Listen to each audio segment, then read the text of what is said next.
I forgot how loud that was. Good afternoon, everyone.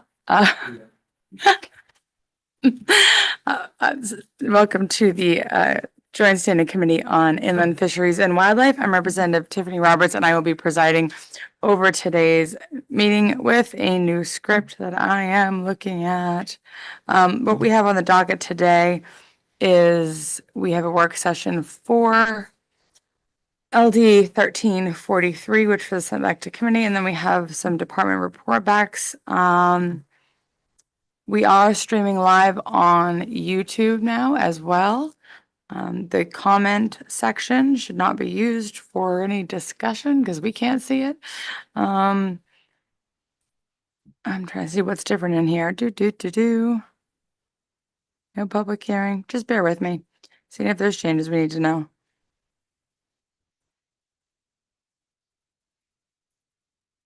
And I don't think we have anybody on Zoom today, right? So we have a new committee clerk. And her name is Sandlin, and her number is, for anyone in the internet land, what's the number to get you, Sandlin? I'll get back to you on that. So in the meantime, let's have committee members introduce themselves, starting with Representative Reynolds. Brian Reynolds, tribal rep for the Holton Band of Maliseet Indians. Hello, I'm Bill Brigio. I represent District 60, which is the east side of this great capital city.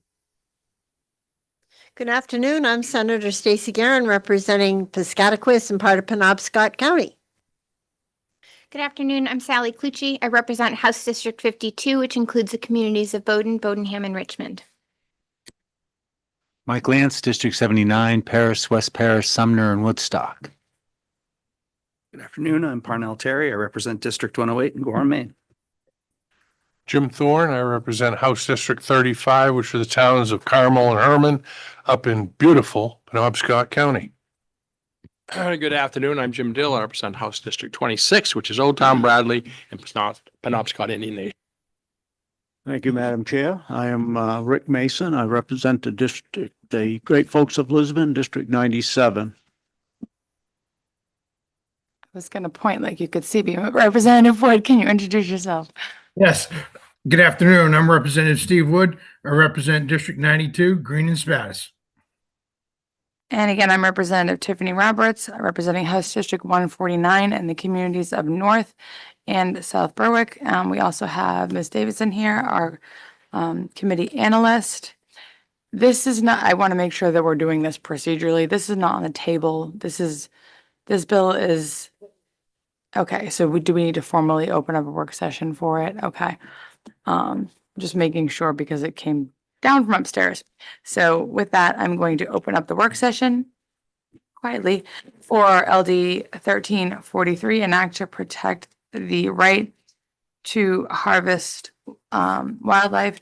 And Ms. Davidson, I think what seems to be consensus, I don't know that we need to go through the original bill analysis, but if we could start here, sure. Does that make sense?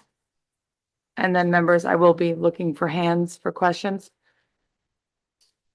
Okay, so Representative Roberts has indicated that we'll be starting with the piece of paper that has yellow and red ink. This will show the amendments that were made to the bill last year. But just to kind of lay the scene briefly, the committee held a public hearing and work session for this bill last April and voted to amend the bill. The vote was divided, with a majority of members voting ought to pass as amended and a minority voting ought not to pass. The bill was then reported out of committee and sent to the Senate, where it was amended further and adopted. It was then sent to the House and tabled, indefinitely postponed, and now it's back with the committee. And because it's been recommitted to committee, we're now starting with the original bill. So I'll walk you through the amendments that were made last year, but you'll need to vote to make changes again if you wish to do so. So the first change that was made to the original bill is by the Senate amendment, which changed the title of the bill from an act to protect the right to harvest wildlife to an act to protect the right to harvest fish and wildlife. Next, the committee amendment removed section 1 from the bill. This was the definition of harvest within the marine resources laws, and that was following a recommendation from DMR that if this change were to be made, it would be best heard before the Marine Resources Committee. In section 2, the committee amendment amended the definition of the verb harvest in the in the inland fisheries and wildlife laws by removing the word sport and adding the word sustainable use to clarify that harvest means to catch, trap, hunt, fish, take, or kill for sustainable use, not for sport. The Senate amendment further amended the definition by removing references to wildlife management or population control from the definition. The Senate amendment also added a definition of sustainable use, which reads, sustainable use means the use of a resource so that the resource is not depleted or permanently damaged. And finally, the committee amendment replaced section 3 of the bill. The new language is that second paragraph. And these were changes made at the recommendation of the department to add the word fish throughout that paragraph. And if you flip to the next page, I've kind of pulled together the changes so that if you wanted to replicate work that was done last year in the committee and Senate amendments, this is what you would be looking at. Thank you. Are there any questions? Senator Garen. Thank you, Madam Chair. Just to clarify one, I wasn't sure that if I heard you correctly. The third page would be with the Yeah, so changes the we just first talked 2 about. pages are kind of showing you where those changes were made to the original bill and pulled together without all of the ink. It is Okay. page 3. All right, thank you. Representative Dale? Thank you, Madam Chair. And I don't know if you can answer this or not, but if we pass this, what impact, if any, does this have on the constitutional amendment, the right to food? I don't know that I'm the best person to answer that question.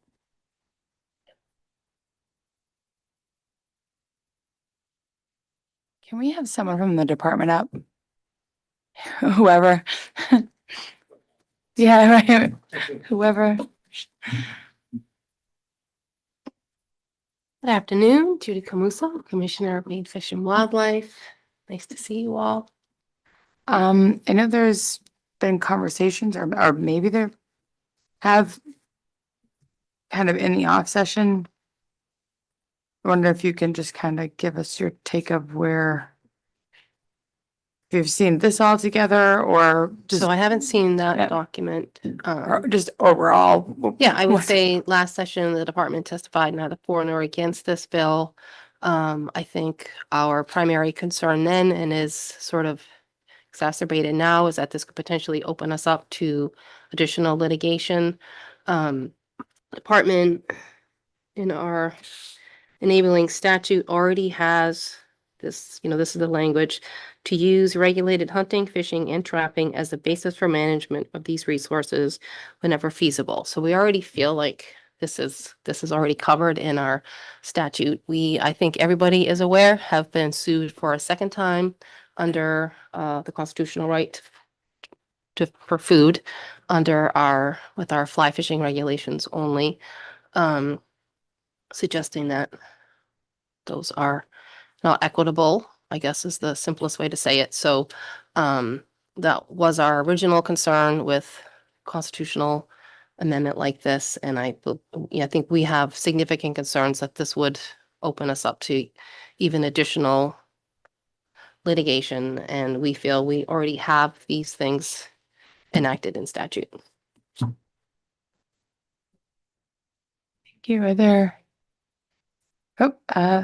Representative Thorne and then Dale.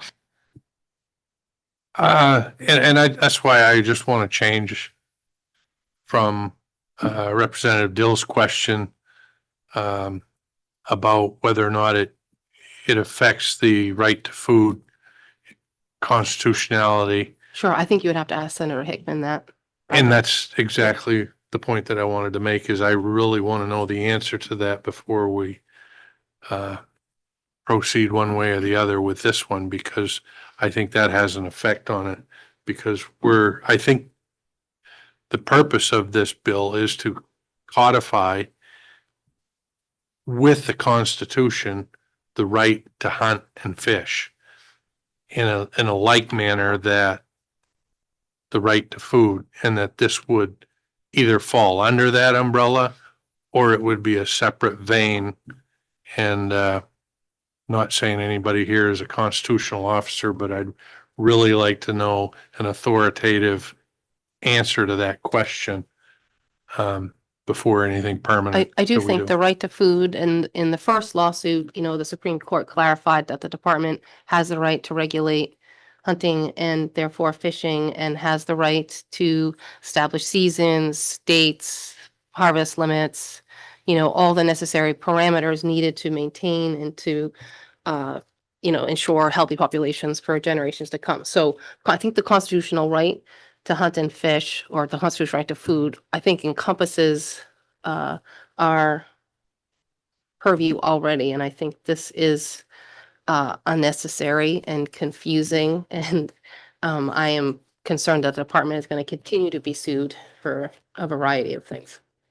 Well, and that's where we differ in our opinion, Yeah, and no that's need to fine differ. too, but I mean, I look at the word sustainable use, sustainable, I think is what the Department of Inland Fisheries and Wildlife does, is make sure that a resource is not depleted For sure. to the point Yeah. that it no longer exists. So, and when we're talking constitutionality, it's, that's something that we want to make sure we look at thoroughly and get somebody who knows what they're talking about when it comes to the Constitution, and how dramatically it will affect it, or whether it's just codifying that we include hunting and fishing Mhm. the same way with gathering food. So, thank you. Sure.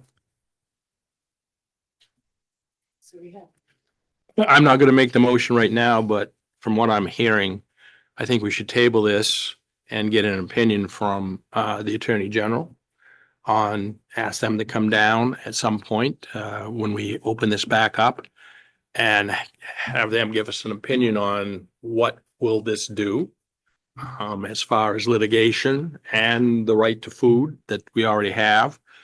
And perhaps then at that time too, Senator Hickman could be here to explain what his thoughts were on this bill, even though I know he's done it once, but that was a year ago, so.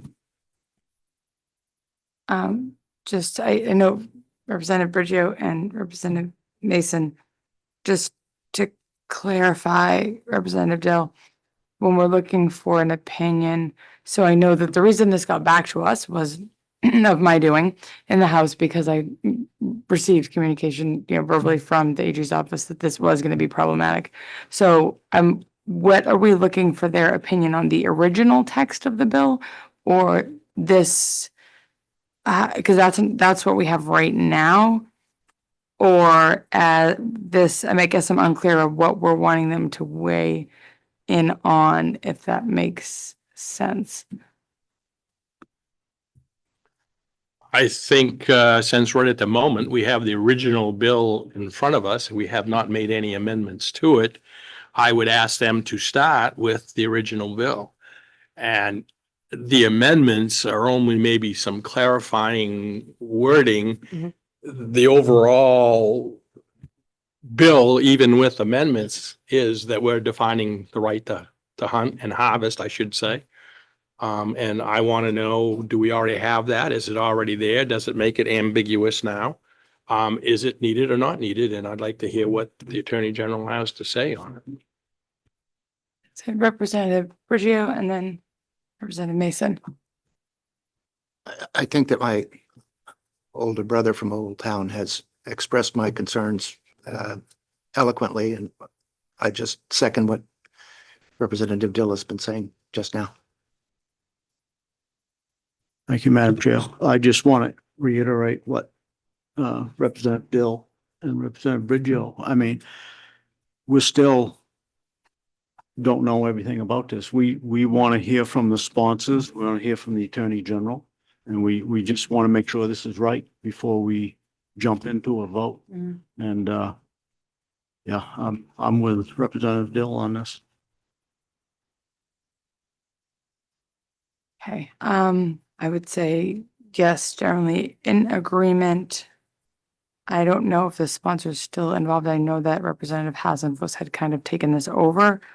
What I would also like to know if we're gonna go in this direction with any piece of policy, like what is the problem that we're looking to solve? Or what is the, what is the problem or situation that we're looking to enhance? Or what is the goal of this?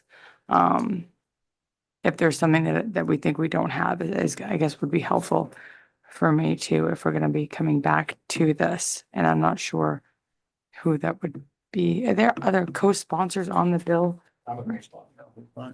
Okay, so if someone could be tasked with. I want the magic mic.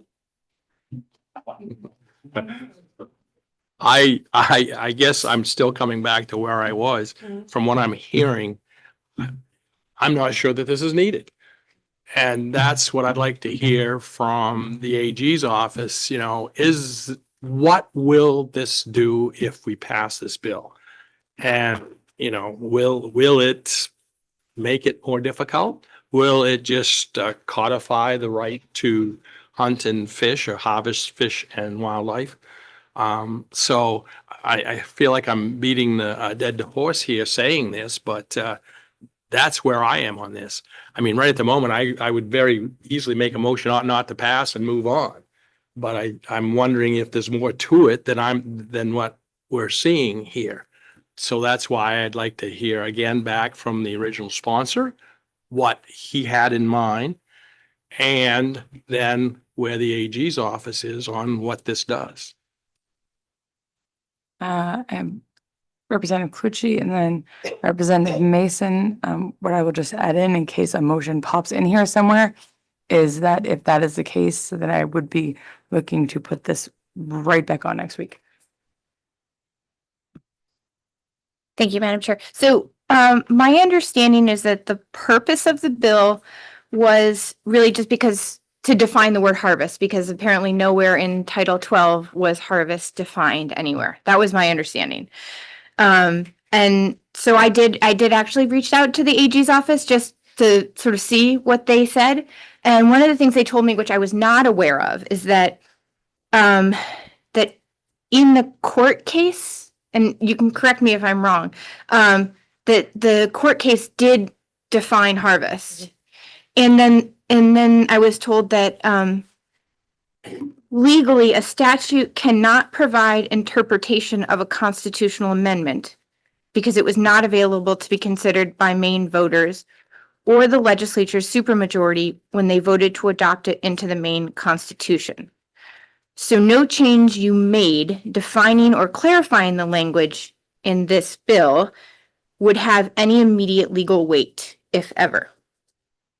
And so then I followed up with, okay, is there harm in us defining it for the sake of Title 12?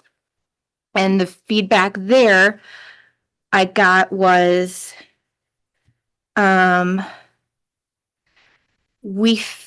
see, the word harvest is used numerous times throughout Maine revised statute and not necessarily in the same context.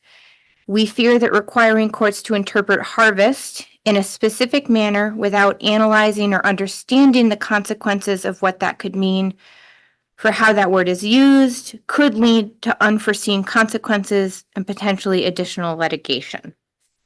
So I don't know if that helps anybody clarify what we should do. I'm still sort of not totally sure because I understand the intent and I wanted to try and support the sponsor's intent to try and clarify this, but I'd be curious to hear what other people think given that.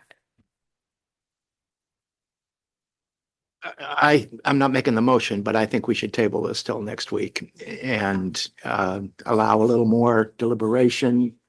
What Representative Clucci has done is very helpful, I think, in reaching out to the AG's office initially, but I'd like to have an AG, assistant AG here with the right assistant AG who's conversing on this for the back and forth. I really do fear that we're gonna fall into the law of unintended consequences here, and what starts out as a well-meaning, good thing to clear up anybody's confusion about the right to hunt and to fish is going to turn into just a larger morass and more litigation, and not where we wanted to be. Thank you. Just for clarification, Ms. Davidson, and for my own like internal rule and gauge, Mhm. how many work sessions did we have on this last session? Sorry, How many work sessions did we have on this last session? Do you know? just one. Just one, Mhm. okay, and then this, okay. Okay, Representative Mason. Thank you, Madam Chair. Again, I think this could or could not be a big issue. We don't know. And because of that, I want to make a motion to table it. We have a motion from Representative Mason to table, Senator Guerin, second. All those in favor? Okay. He said we will, let's put this on for next week. And that's fine.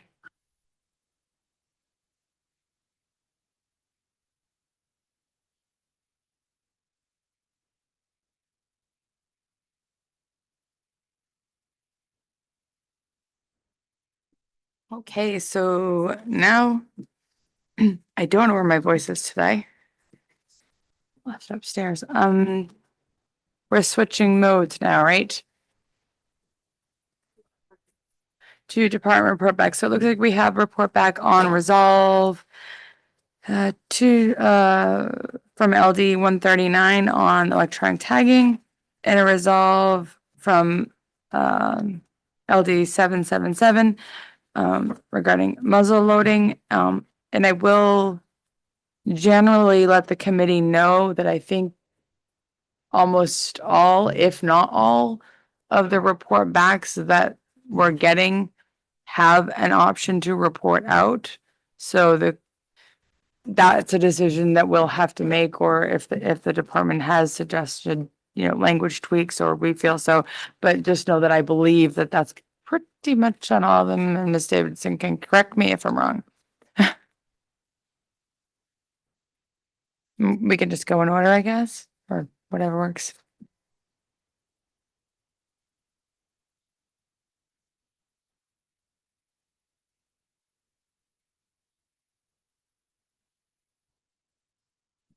Good afternoon. Afternoon, Representative Roberts, members of the committee. You just state your name and title for. Yes, my name is Nathan Bieber. I'm the deer biologist for the department, a position I've been in for about 8.5 years now. Do I join as a panelist or attendee to share? Okay. The option is saying yes. I did and it went away. Yeah.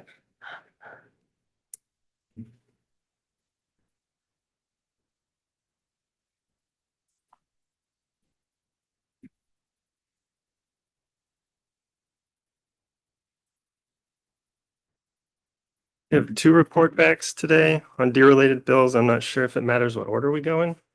I think the muzzleloader one is a lot more straightforward, so maybe do that one first. Okay.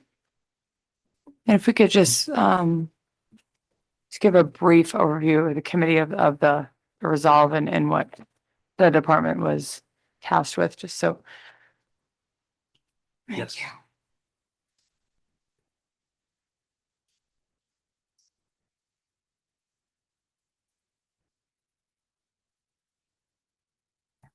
You have very short PowerPoints to go along with each of these reports, just a couple of slides each.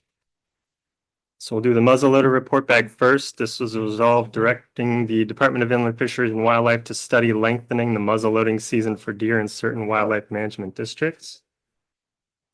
Just as a little bit of a background, LD 777 came forward in the first regular session, and it proposed that we make the muzzleloader season the same length in all of our wildlife management districts.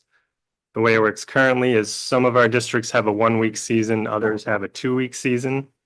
So this would have presumably made it so that all of our districts had a 1-week season or all of them had a 2-week season. We had some issues with either of those approaches.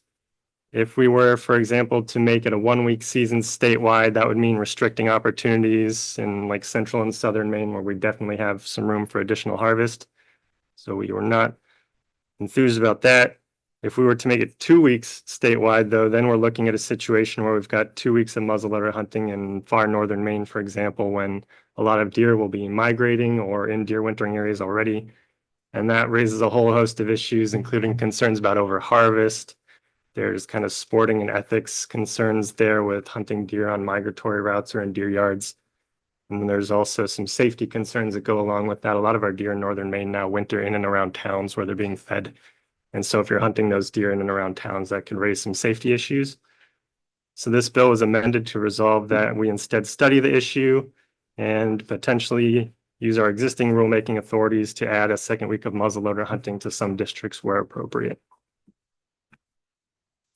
In studying the issue, my approach was kind of, I looked at 3 things to sort of sift through the districts that currently have 1 week and see which might make good candidates for adding a second week. And then having done that, I approached our regional staff and our warden service staff in those impacted areas to see what their feedback would be. The 3 things that I focused on were estimated winter mortality rates in the districts with 1 week of muzzleloader hunting versus 2 weeks, average snow depths and winter migration dates, and the anticipated harvest impacts of adding a second week of muzzleloader hunting. Just briefly on winter mortality rates. My approach here was to kind of look at the districts that have 1 week of muzzleloader hunting versus 2, and look at our estimates of winter mortality rates in those districts and see if there was an intuitive cutoff. I have a map in the back here of wildlife management districts if you're not super familiar with those.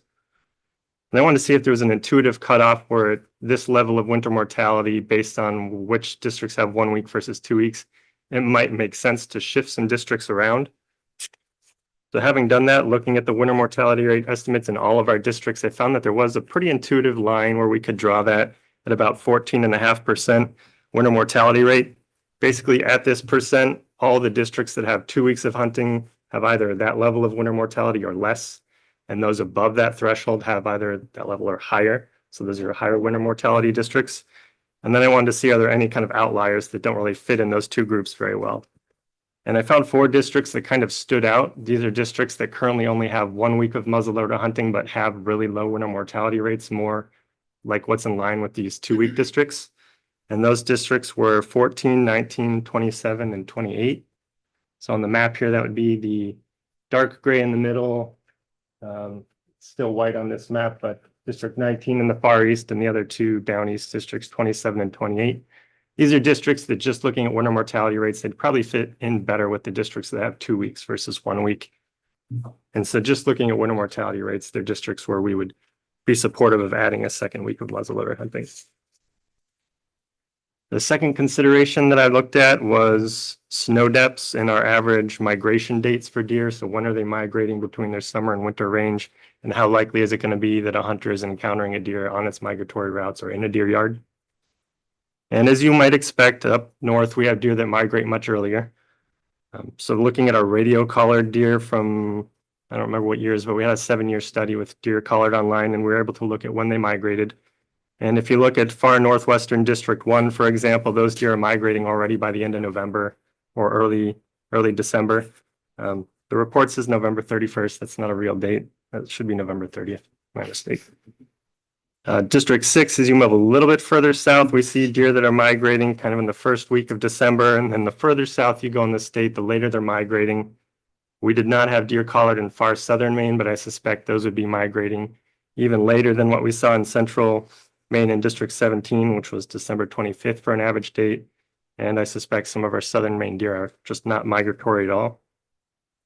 So what this basically means is that looking at snow depths, or I'll get to snow depths, but looking at migration dates, on average, our deer in our far northern districts are going to be in the middle of their migrations or in deer yards during the time when muzzleloader hunting is already occurring or would be occurring with a second week. But as you move further south, that becomes less of a concern. So some of those central Maine districts, we're looking at deer that maybe some of them are starting to migrate, but by and large, most of our deer are not migrating. In those areas, just looking at migration dates could probably support a second week of muzzleloader hunting. I did look at snow depths as well because we did not have collared deer everywhere in the state. Our collared deer were only in districts 1, 5, 6, and 17. And then I reached out to the Passamaquoddy tribe as well. They had some deer collared in District 19. But we wanted to get some insight into what might be going on in the districts where we did not have collared deer. So if you look at the scientific literature, there's kind of some thresholds of snow depth at which at this snow depth we expect deer to be migrating. So we looked at NOAA weather station data and IFNW winter severity monitoring station data to look at those average snow depths and estimate in those districts where we don't have deer collared, when do we think they would probably be migrating. And looking at snow depths alone, we actually found that in no districts statewide in an average year would we expect most of our deer to be migrating during the muzzleloader season. So that particular consideration didn't end up being super meaningful, but we did find that in our northern and western districts, about a quarter to half of seasons, we would expect that most of our deer are migrating or in deer yards during when a second week would occur. So in those northern and western districts, this would be another consideration that would lead us towards kind of weeding those districts out where we would not want to add a second week. But just looking at the migration timing and the snow depths, the districts that again stood out to us as districts that could probably support a second week where deer would not be migrating on average, where snow depths are not that great. These would be districts 19, 27, and 28. So just looking at migration dates and just looking at snow depths, those would be 3 districts that we would consider adding a second week, and we'd feel okay about that. Yes. Yes, Representative. Yeah, if committee members, if there are questions along the way. Thank you. Looking at some of these proposed, just for the sake of discussion, 19, 27, 28, deer population numbers in those zone districts. Are you not reaching your deer management quotas or goals currently? That's actually going to be the next portion that I talk about, and then some we are, and then some we're not. Okay, maybe we wait till the report's done and then we'll ask questions. Yeah. Thank you. So the final consideration then was anticipated harvest impacts. And we basically here wanted to look at, in the districts where we only have 1 week currently, what do we think adding a second week would do in terms of added harvest? And to do that, we looked at the districts that currently have 2 weeks of muzzleloader hunting, and we looked at what does the first week usually produce and what does the second week usually produce. And we just kind of extrapolated from there to look at those districts that only have 1 week and estimate what a second week would probably do. And so here we found that the impacts would be pretty minimal in districts 14 and 27, a little bit more so, where we're expecting we're going to be taking 5 to 10 adult does in each of those districts just by adding that second week, and 0 to 5 in districts 19 and 28. So then to Representative Thorne's question there, do these numbers matter to us? So the consideration here then is we're taking these few additional does by adding a second week. How does that align with our management goals in the district? And in 2 of those districts, District 14 and 27, we're pretty routinely below our doe harvest objectives anyway. So we're comfortable with adding a little bit more on top of that. But then in districts 19 and 28, we're tending to be above our objectives. And so those are districts where, based on adding a second week and the anticipated impact on the harvest there, we probably would not want to add a second week to districts 19 and 28 if we're just looking at anticipated harvest. So with these 3 considerations in mind, then we've looked at winter mortality rate estimates and migration dates and snow depths, and now estimated harvest impacts. And that's kind of outlined or highlighted, I guess, 4 districts where we could potentially add a second week of muzzleloader hunting. But ultimately, I wanted to get our staff's input on these different districts and see with their on the ground knowledge and experience in the areas, whether or not they'd be supportive of adding a second week in these areas or not. So my approach there was basically to take these 4 districts that have sort of stood out through this process, 14, 19, 27, and 28, and approach our staff that work in these areas with all the information I've compiled in this report and just see, what do you guys think about this data? What's your experience in the area tell you? Would you be comfortable or not with adding a second week of muzzleloader hunting to these areas?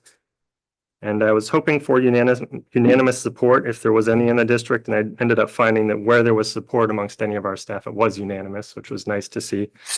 And having consulted with staff, we had unanimous support for adding a second week of muzzleloader hunting to districts 14, 27, and 28. District 19, I received input from 2 of our staff members, and neither of them were supportive of adding a second week there, so I did not pursue any further input after that.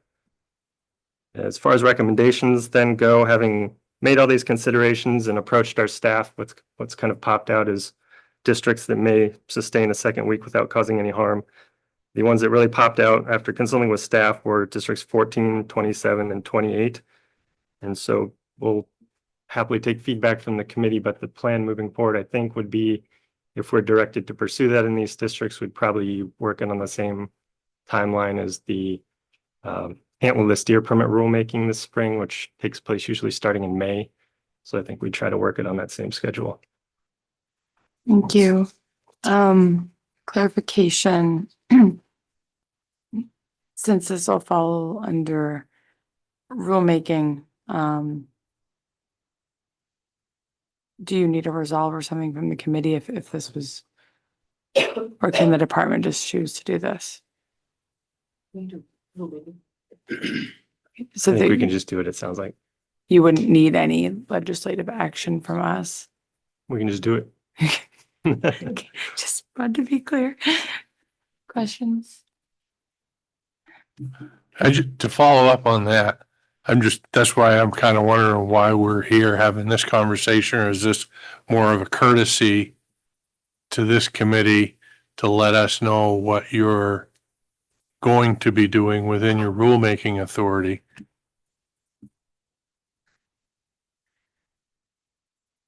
Thank you. So, Representative, last year, Representative Mason, I believe, put in a bill directing us to open up a couple additional districts for the second season of muzzleloader season. So what you directed us to do was to do an analysis of what could potentially be opened up through rule, and so then report back to you. And so that's what Nathan's done. But we have we have the authority to do that through rule. So we can move forward with that.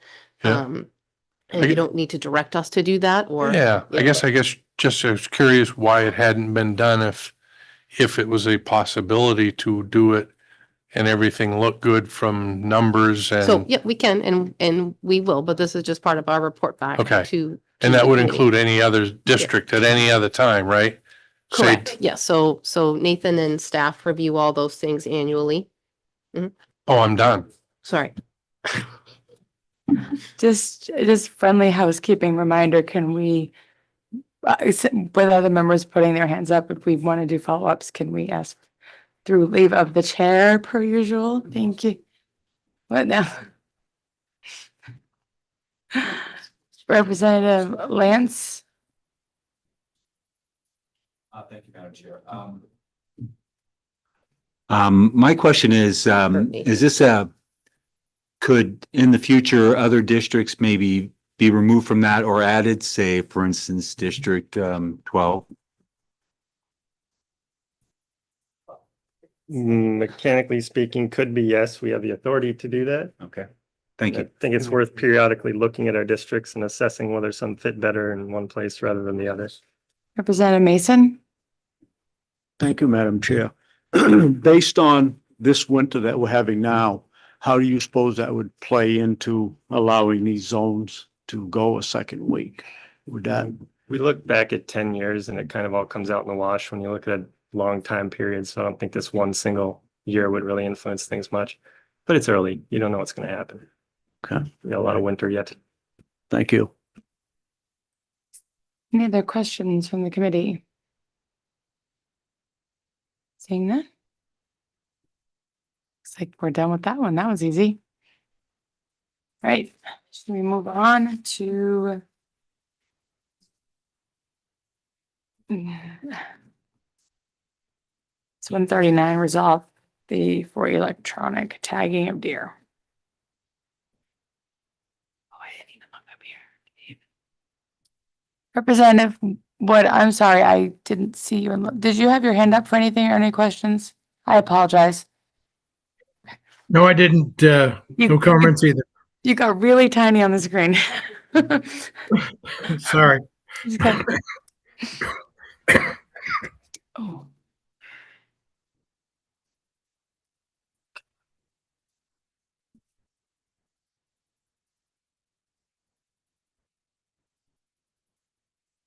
Report back on LD 139. This was a resolve directing the Department of Inland Fisheries and Wildlife to study establishing a program for the electronic tagging of deer. For a little bit of background on this one, there was LD 1213 during the 130th legislature. I think that might have been 2018 or something like that. And this one directed IFNW to examine electronic registration of big game, all big game, so moose, bear, turkey, deer. And in part as a result of that LD, we got electronic self-registration option for turkeys, which we currently have in place. But there's been continued interest in this subject and potentially allowing it for deer. And so it came up again in the first regular session of the 132nd. It was LD 139 was brought forward before this committee, and it directed IFNW to establish a pilot program for electronic self-registration for deer. This was later amended as to a resolve directing IFNW to again study this issue and develop a plan for implementation if we were to move forward with it, and come back with not only feedback from registration stations, but also how would we make this happen? What kind of resources would we need, and what would the timeline look like for doing this? Our approach on this one was to put together a small group of IFNW staff led by my supervisor, our game research and management section supervisor, Jen. And we had staff from wildlife and the Warden Service and information and education and licensing and information technology and data management folks. So we had a bit of a group working on this one. And we met, I think, every other week, October through November, and assigned different tasks and looked at different angles, and each drafted different parts of the report, and also did a survey of registration stations to kind of get their feedback on their thoughts. We have all the results of the survey that went to registrations in Appendix 2. It was pretty long, so we kept it separate. But there's a few things that I will highlight out of the survey to registration stations that we did. The goal in doing this survey to the registration stations was just to get a better feel for why people register deer, how it would impact their business if we allowed hunters to self-register online, what they're currently getting for business out of people that visit their store to register deer. Would they keep tagging deer if we allow online self-registration?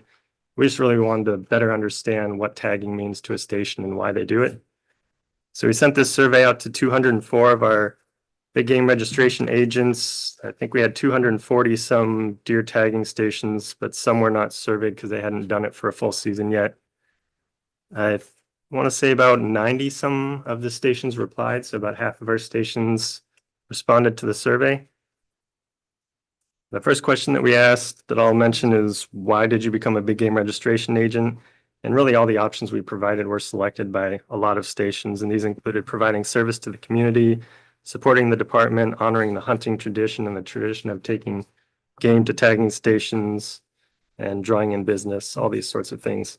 I will mention too, as I go through these questions, that they all had like an open-ended text box where they could enter other comments. So if you're interested, there's some pretty insightful and entertaining comments in there as well. So I recommend checking out the responses that we got.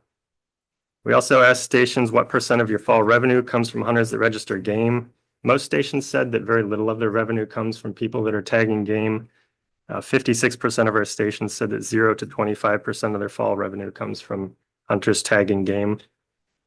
But kind of a follow-up question to that, most stores did indicate that hunters often do make an in-store purchase when they're registering their deer. So pretty commonly a hunter goes in to register their deer. They are making a purchase in store as well.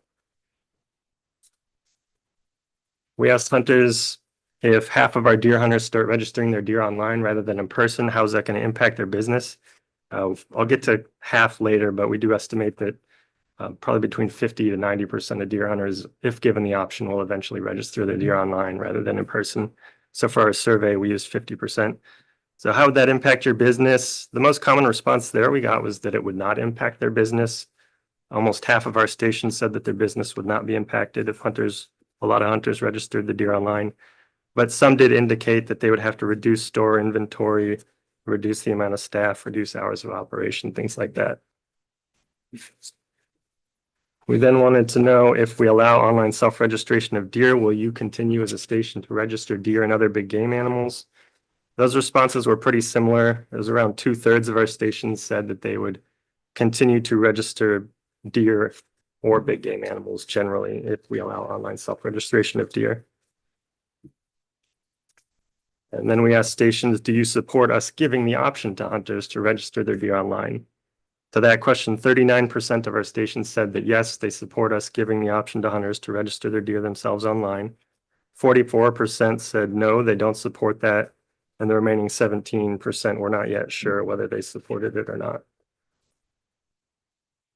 Of those who did not support allowing hunters to register their deer themselves online, we asked them, why don't you support this? And it was basically the inverse of the question where we asked, why do they tag deer? So there were concerns about impacts to their business, losing the tradition of tagging their game in person to station. They value the social gathering aspect of people coming to tagging stations to tag their deer. And they value the community they provide to the service. And there are concerns about law enforcement as well and our ability to enforce tagging registration requirements if people are doing that online. We had a very open-ended section for any comments, so there's a few pages with lots of different interesting comments to look through. And then the last thing that we wanted to look at is there a difference in responses between rural and non-rural stations?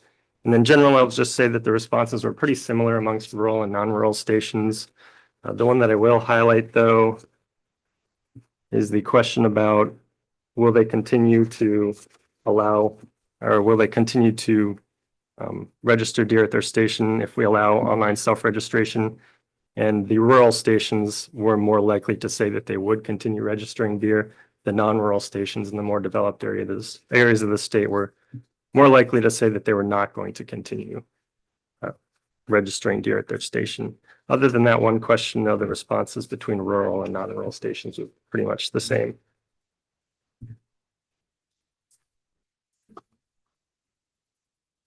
I'm going to work through the report in order. So following the consultation with registration stations, I want to talk about impacts on data collection. So this is more in my wheelhouse.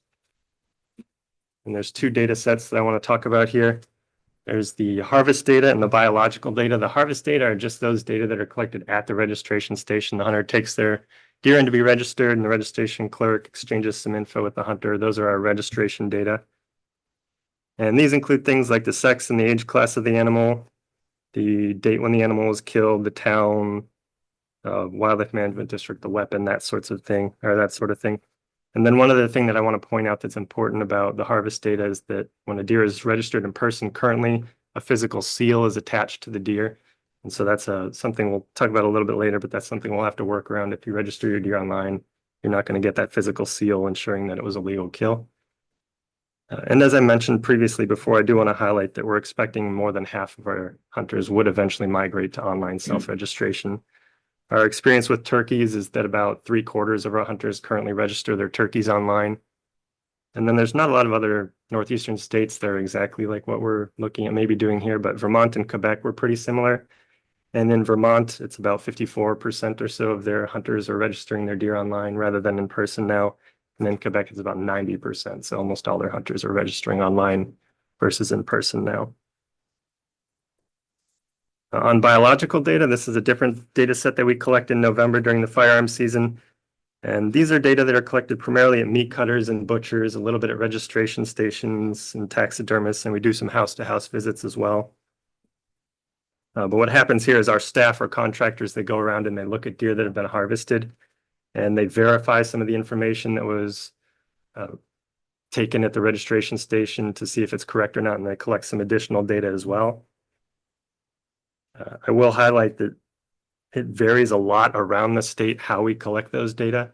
In central and southern Maine, a lot of people take their deer to a meat cutter, and these meat cutters may have 20, 30, 40, 50 animals all at once. So it's really efficient for us to go to those places and collect those data.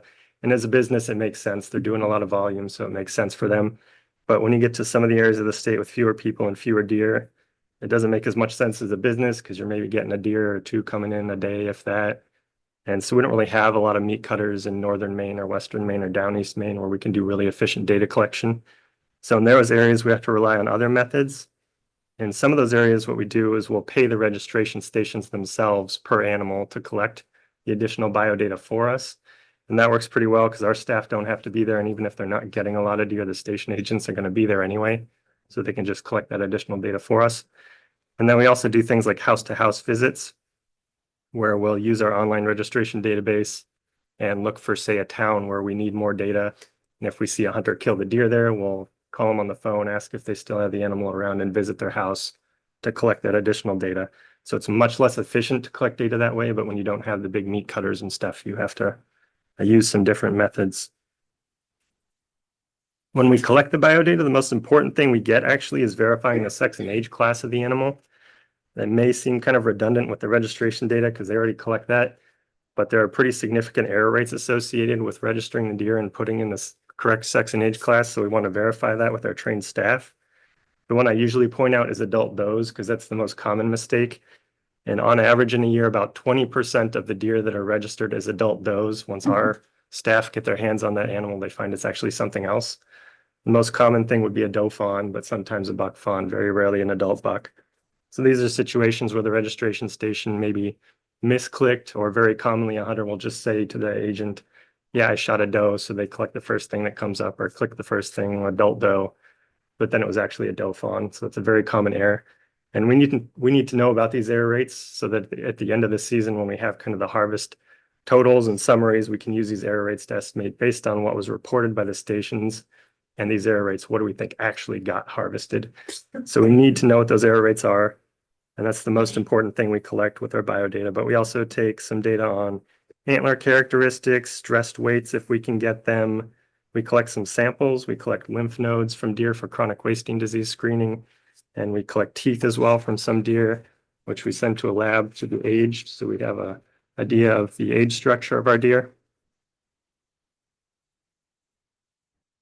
So kind of to summarize this bit of the biodata, with online self-registration of deer, it would still be really easy for us, I think, to collect the data we need in central and southern Maine, where there's a lot of meat cutters that we have access to. But in the other areas of the state, down east Maine, northern Maine, to some extent western Maine, we just don't have those meat cutters for collecting data. And so we're going to have to rely on some other methods of collecting our data.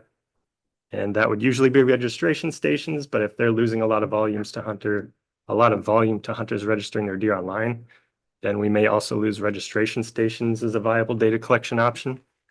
And one thing that's not in this report, because I learned it a little bit later, but of interest here as well, in Vermont, what they found, and this may be no surprise to the hunters in the group here, they found that a much larger percent of hunters are willing to take their buck into a station to be registered if it's a bigger buck. If it's a much smaller deer, they're going to be much more likely to register it online. So for me, with the data from registration stations, I essentially think I can't use it at that point because it's skewed towards the bigger, older deer. So I would probably lose registration stations as a data collection source altogether, which means we'd probably have to rely mostly on house-to-house visits, I think is how we'd have to collect data in these areas. So our plan to address these different things, I talked a little bit about the seals that we put on deer. To address that issue, we would probably just have to set up the system to assign some unique identifying seal number when the deer hunter registers their deer online. So they wouldn't get the physical seal, but they'd still get the seal number that would just be generated by the system. And that would still be a way to identify legal kills. And then when we're collecting the biodata, we'd still have that seal number that we could pair up with the registration so that we have both sets of data. And then on the biodata collection in these areas where we don't really have the meat lockers to look at and we couldn't really use registration stations, we'd probably have to rely mostly on house-to-house visits. And this is very inefficient, so we would need to hire some additional contractors to do that. We propose hiring 5 additional contractors in the fall to collect these data for us in parts of eastern, western, and northern Maine.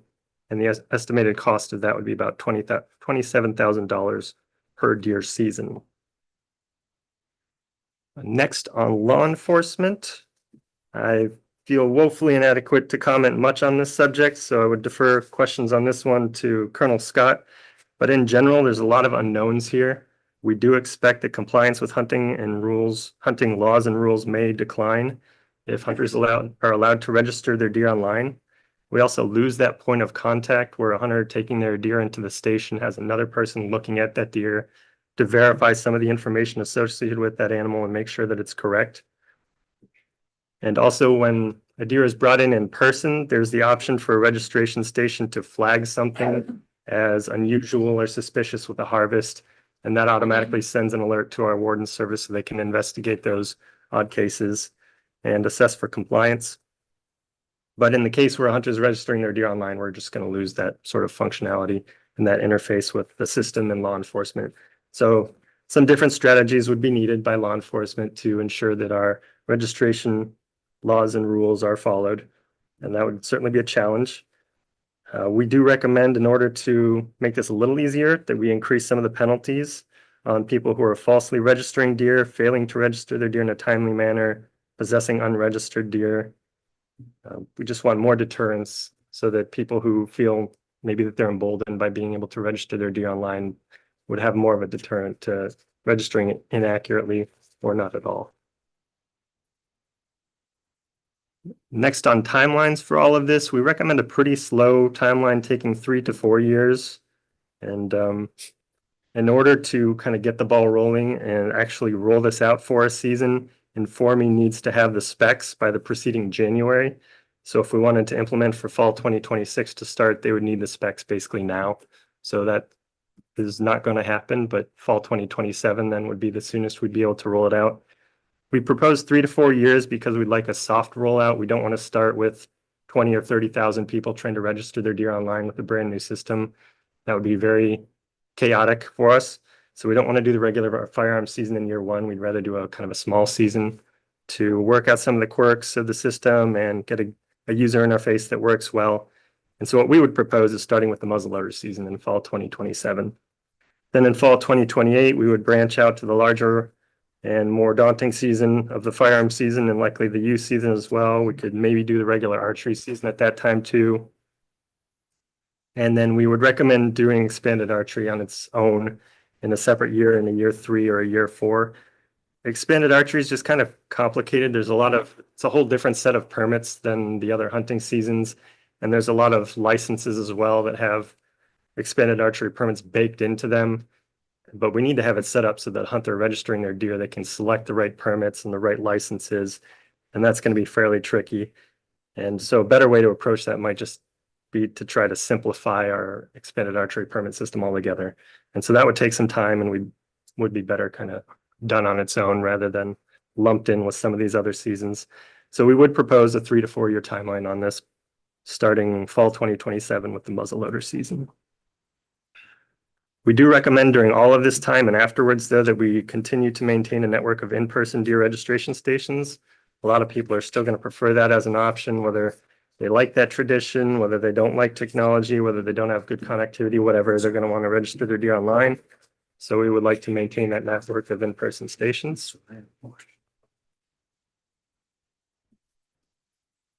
Next, on costs and staffing needs. For development of all of this, we estimate that we would need about 1,600 hours of staff time over 4 years to oversee the development of the system, allowing for the online registration. We already have staff in place that work on these types of projects, though, so we anticipate that these hours would be worked into the work programs of existing staff, and we would not need additional staff for development of the system.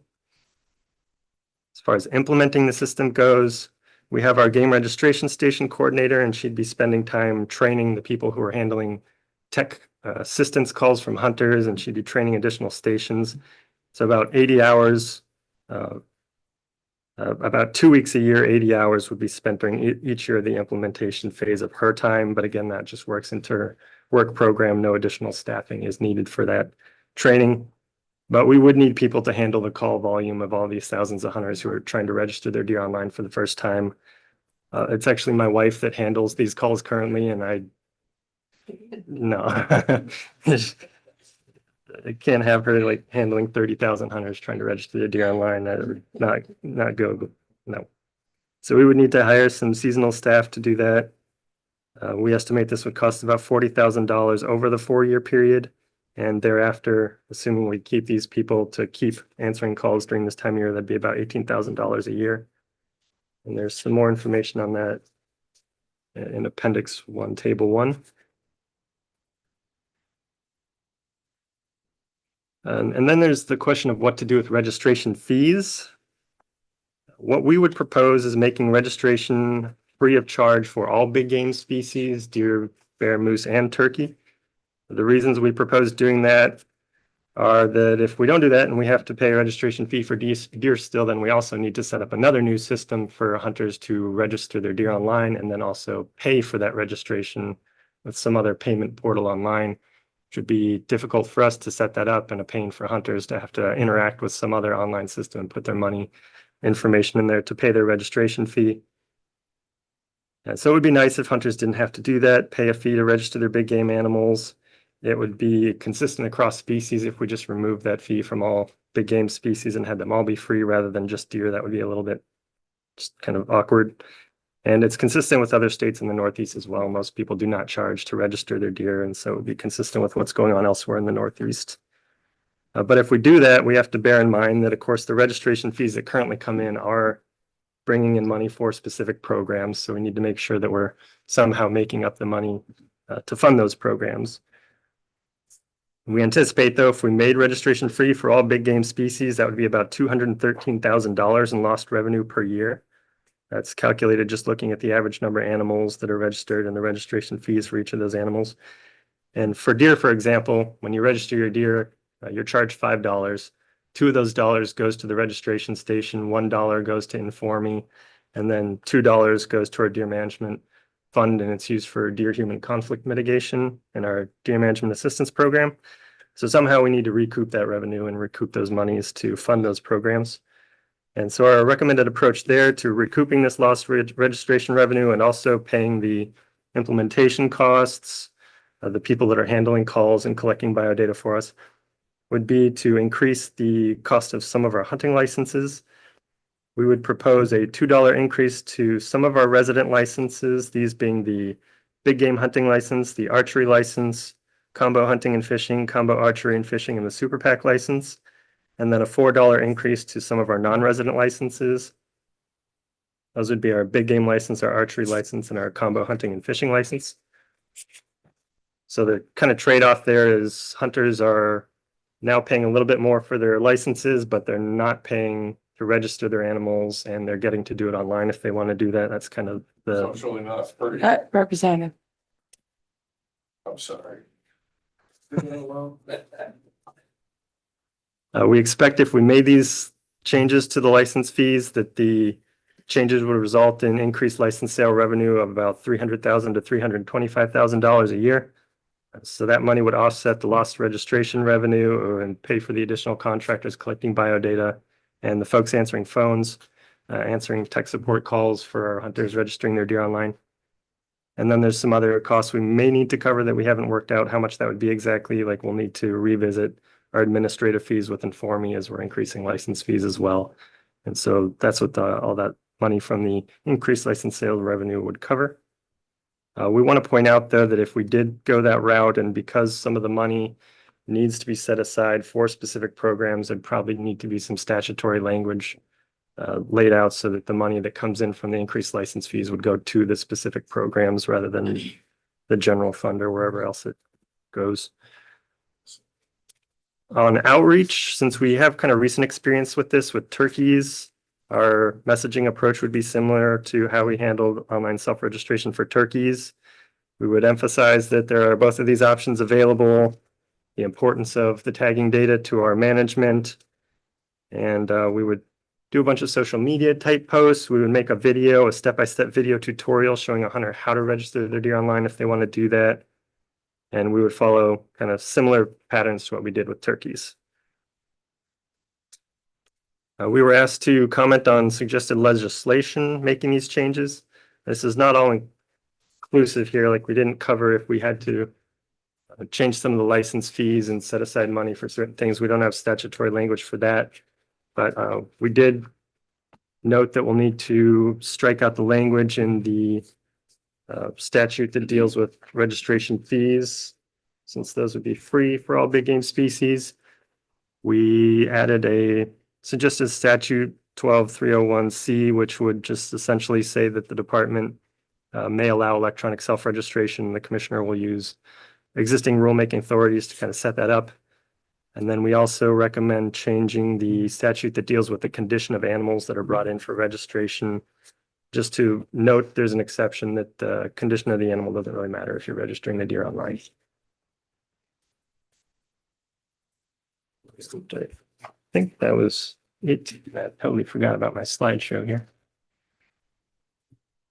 Just to reiterate timelines, then we'd propose, if we were to move forward with this, starting in fall 2027 with the muzzleloader season, we would incorporate other seasons in the subsequent years with the firearms season, youth hunt to follow, perhaps the regular archery season as well. And then we would wrap up with the expanded archery season in a year 3 or year 4. Thank you. That's all I have in my presentation. Okay. I actually have quite a few questions. Well, not, I have some questions, but they all kind of build off of each other. But this might be a get back to us with it. So I don't know, Ms. Davidson, if you you can take notes too. We start with the survey here, like really high response rate, which I think is really good. I'm wondering if it was completely anonymous or if you were able to track the geographic locations back with each of the answer points, because it would be really interesting, not interesting. I would very much like to be able to make any decisions to see the respondents versus where the non-respondents are and how the ones that responded fell within a geographic spread around which ones would stop tagging or lose income, but then also overlaid with wherever under the biological data, the underrepresented areas are, if that makes sense. And I guess on the waiver versus the increase, is that, do you have data on if that's basically the same population of hunters? And then the $2 per animal for the stations, is that, where does that lie equivalent to what each of these will be making? So this is a lot of great data and I just want to get my hands on it and just pivot it around, but if that makes sense, how my brain's wanting to see it. I can touch on portions of that. Okay, Not or I really well. mean- So we know that, I think it was anonymous, but we know the township, I think we know the township where all the stations that answered the survey were, so we could map that. Okay. Throw it on a map. I don't know off the top of my head, just looking at these towns where they're all located. But we do have the ability to do that. The $2 that goes to registration stations, so that would come out of the license sale or the revenue increase there. That's baked into that. The way it works currently though is someone goes in to register their deer, they pay their $5. The registration station currently holds on to all that money, and at the end of the season, they have to send some of it back to us. So the same person who handles all the calls currently, who I happen to live with and enjoy all the phone calls, she has to, I think, invoice all of those stations and collect money from them. With online self-registration and no registration fee, it would kind of flip, where instead she's looking at how many deer were registered at each station after the season, and she's paying them.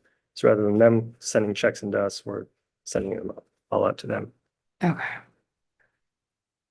I'm seeing nodding from that. We can maybe work on the other information. So Representative Mason, I saw, who else had hands up? Do I have a queue or? Okay. Good. Thank you, Madam Chair. Under the plan to recoup lost revenue, you anticipated $213,000 lost in revenue. And then you got down here a $2 increase of following resident license hunting, fishing. I mean, not everybody shoots a deer every year. So how many, do we have deer harvest in for this year? Do we know what the deer harvest was this year? Yes, 55,800 something, but huge outlier, very high number of deer. Okay. So if everybody has to, how many deer hunters do we have? License, Give or yes. take 150 to 200,000 deer hunters in a year. Yeah. I mean, that'd be quite a revenue increase for the department, I would think. I mean, not everybody shoots a deer and everybody's gonna have to have a $2 license increase. Yep. I just kind of have a little issue with that, but. Representative Thorn? Thank you, Madam Chair. When it came to the actual physical registration tag, where they did that online, they wouldn't have that physical tag, right? Right. So when I take a deer head to the taxidermist, they need that tag or tag number. Do they need the physical tag or just the tag number? In this case, I think they would only have the tag number, but whether or not we're willing or able to stomach that loss of having the physical tag to prove it was a legal kill, I would defer to some of these other folks on that one. Okay. I would have to do that because you can't get a physical seal though, if you're registering your deer online. It's just not really possible. Thanks. Representative Reynolds? Thank you, Madam Chair. So in Illinois, it's right attached to your hunting license. So I hunt in Illinois and it's all, there's no tagging stations. So on it, on your license, you call in, register it, and then you write that number on there. Put that tag on the deer if you take it to a taxidermist. And then there's another one that you give to a butcher. So that's in place of the seal. So I think there is a lot of precedent for not having a physical seal. It's just nice from a peace of mind standpoint, seeing it and knowing that was definitely a legal seal. Whereas if you just write it on a piece of paper, there's a little more question there, but I think there's a lot of precedent for just having a number. Representative Thorn? Thank you, Madam Chair. I guess that was my next question, is obviously you're not trying to reinvent the wheel. You're using best practices from other states, I would assume, when it comes to not only the database, but also what works, what doesn't work, glitches, things along those lines, the interaction between yourself and other agencies. Yeah, certainly if we're directed to set the system up, we're going to rely heavily on other states that have already done this rather than figure it all out ourselves. And a follow-up, if I may, is there a current model out there that you're looking at that seems to be high rated? I don't know of a specific state I have in mind. There are several that allow both in person and online though. I think both Vermont and New Hampshire do. Whether or not it's working well for them, we'd have to talk to them about the different issues they've encountered and try to figure out which would be best for us. And is it your intention to do away with in-person altogether or keep that optional until such time that it fades away altogether? I'd like to keep in person. Okay. As long as we can. Yeah. Thank you. I think a lot of hunters would as well. Thank you, Madam Chair. Representative Wood? Today? Yes. Well, I had quite a few hunters talk to me this year about electronic tagging and stuff, and 95% of them said they couldn't wait for electronic tagging. And I think that we should have both electronic tagging and tagging stations. I personally would not vote for a license fee increase. I guess that's just me. I'm just a tightwad. But also, I don't think that other hunters and fishermen would agree with the increase in the hunting license fees. How about we do electronically tag our bears before get the ball rolling with just doing the bears, because we only have like 3,800 bears being tagged a year. That's a lot easier to get all the bugs worked out of that before we jump into 52,000 deer being tagged. That's just my opinion. That's all I have. I think we're gonna have the commissioner up now. She has stuff to add. Good Thank afternoon, you. So I just Commissioner. want to address some of the concerns Mhm. around the funding and So our task is, you directed us to come up with a system and to look at how much it's going to cost. So in addition to additional biological staff, the additional technical staff needed to support the system, as as well as the $2 that now comes into the deer management fund. So we need to replace that money. So it's just, that doesn't even include the cost to develop the system. So the other option is we put a fiscal note on the bill, right? So, and then it's going to die. So we tried to come up with a reasonable option for how we could pay for this in the least painful way. So we looked at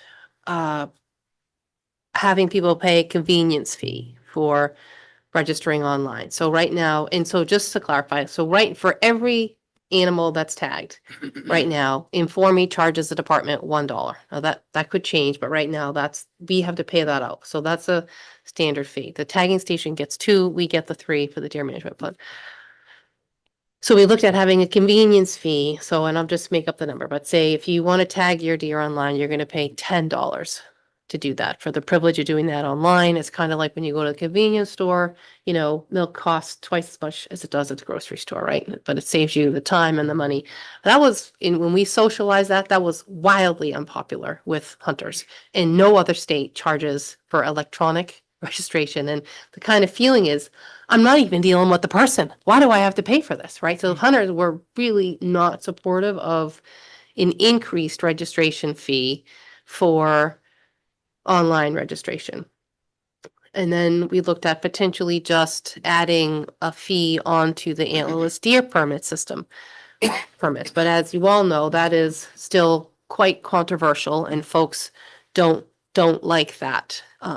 So our approach was to try and make this the most palatable. I mean, we have to come up with a way to pay for it. If the state wants, if you all want us to move forward with this, we have to figure out a way to pay for it. And we know if we don't do that, we're going to put a fiscal note on it and it's not going to happen. So if you all want us to move forward with this, we need a reasonable way to pay for it so that there isn't a fiscal note and that our hunters can have the convenience and the customer service of being able to tag their deer when they're in the field or when they get home or in the car on the way home, however they choose. And so a $2 fee or $4, depending on if you're resident or non-resident, seems like the most viable option. And it kind of spreads pain out. I think everybody doesn't tag a deer, but everybody has the ambition to tag a deer, right? They want to. And so it seems like that was sort of the easiest way to do that, where we could inflict the least amount of pain. And then anybody that tags any animal, all registration fees go away. And so if you do tag an animal, you're actually saving money because it only costs you $2, you save $5.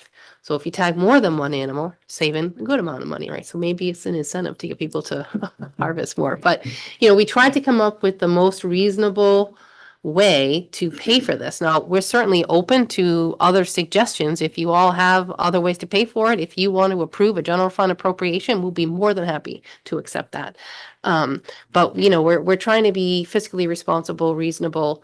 And there is a little bit of cushion in there. Representative Mason, is not a lot, but we all understand that the costs that we estimated for the biological technicians, the tech support for the system, as well as what we have to pay Inform Me, that's today's price. Next year, it's going to cost us more money, right? So this gives us, it should cover the costs. The $2 fee increase should cover the costs for a couple years before we start bumping up to we're back to losing money.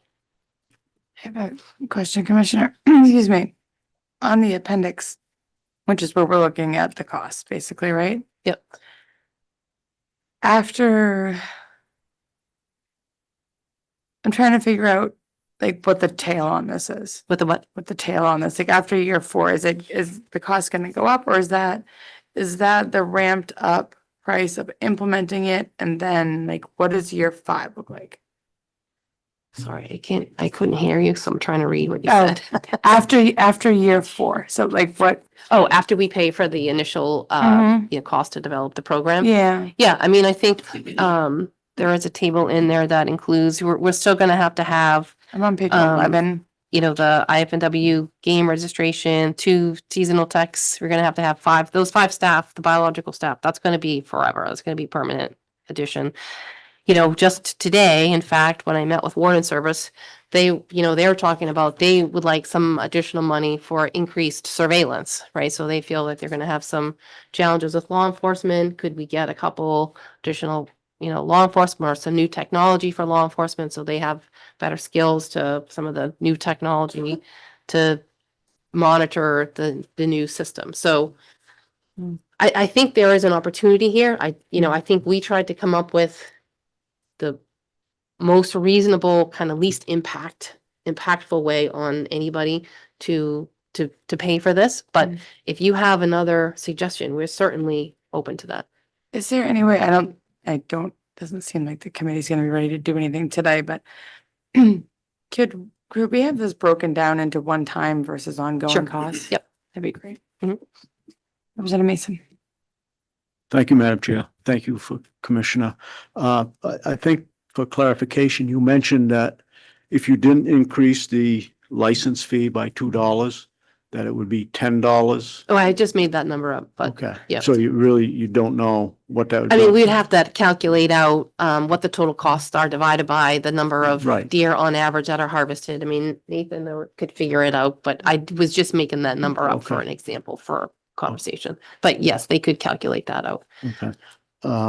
Okay, I think that's it. Thank you. Senator Garen? Just trying to look up. Thank you, Madam Chair.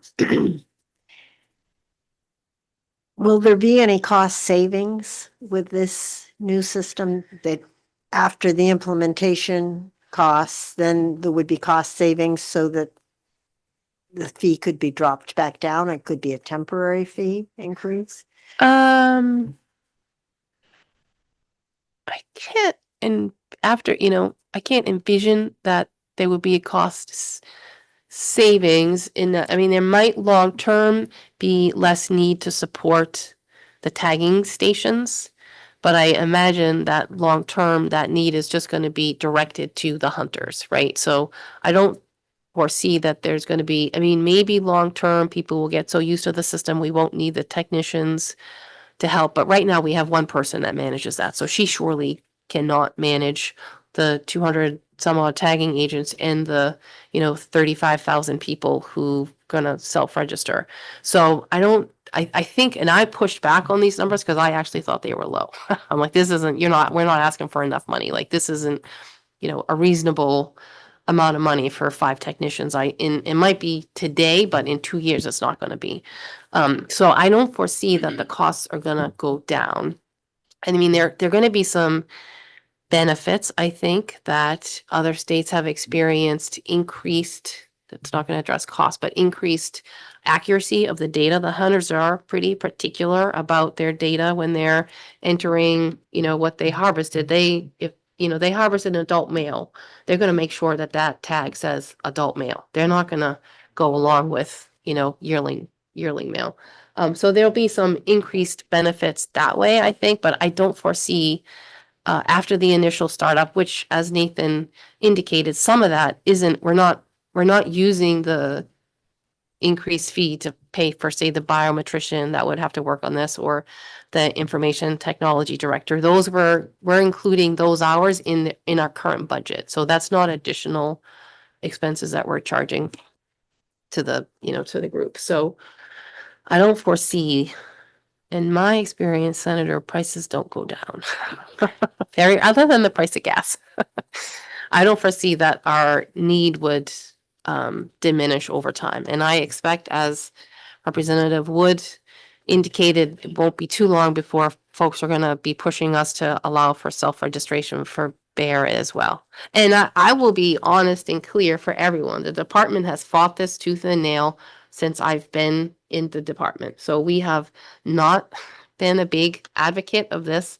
And as Nathan indicated, we really like the in-person registration, but we recognize that the world is changing. people are, expecting certain things from the department, and one of them is the convenience of being able to register their animals they harvest online as they can in most every other state.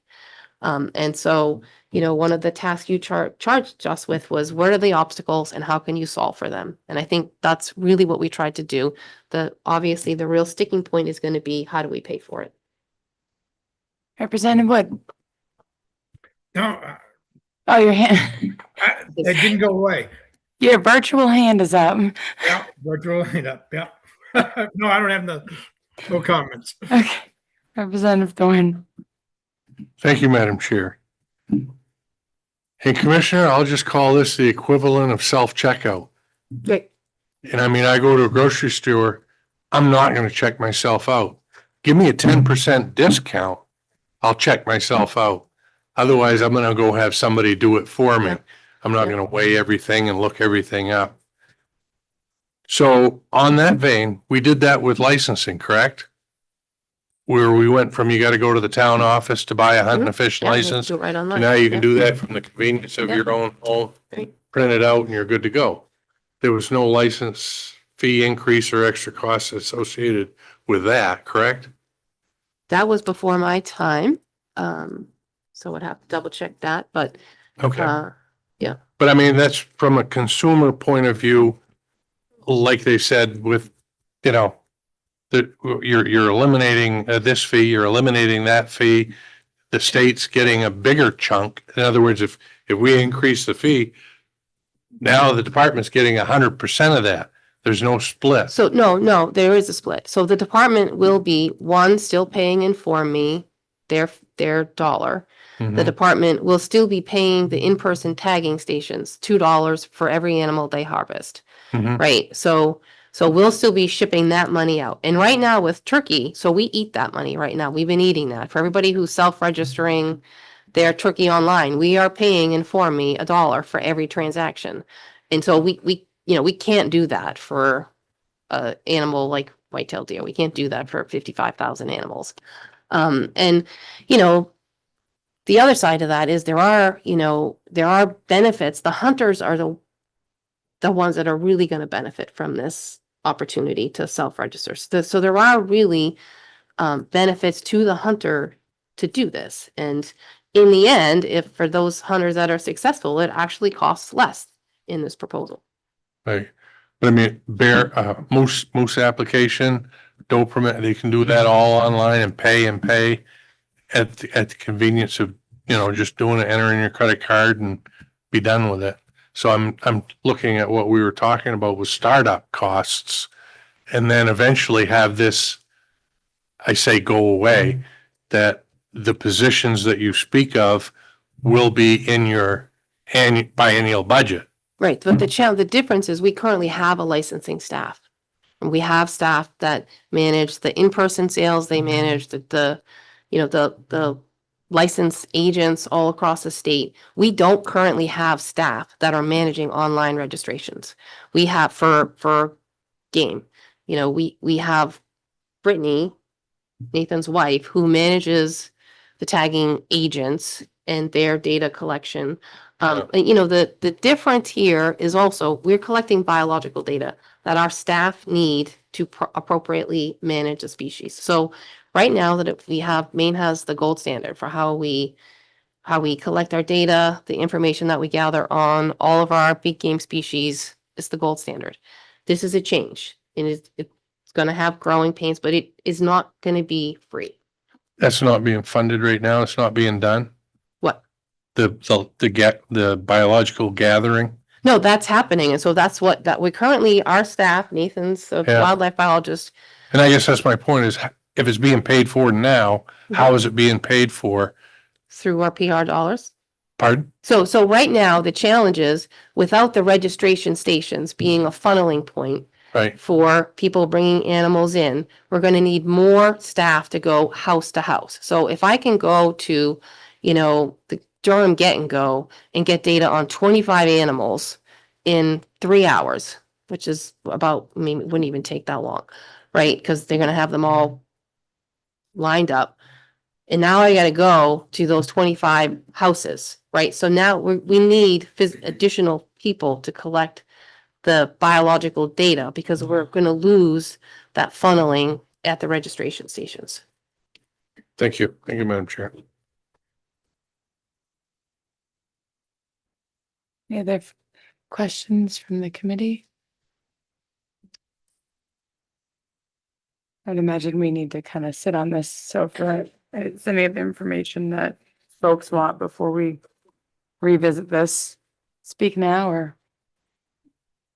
No? Right.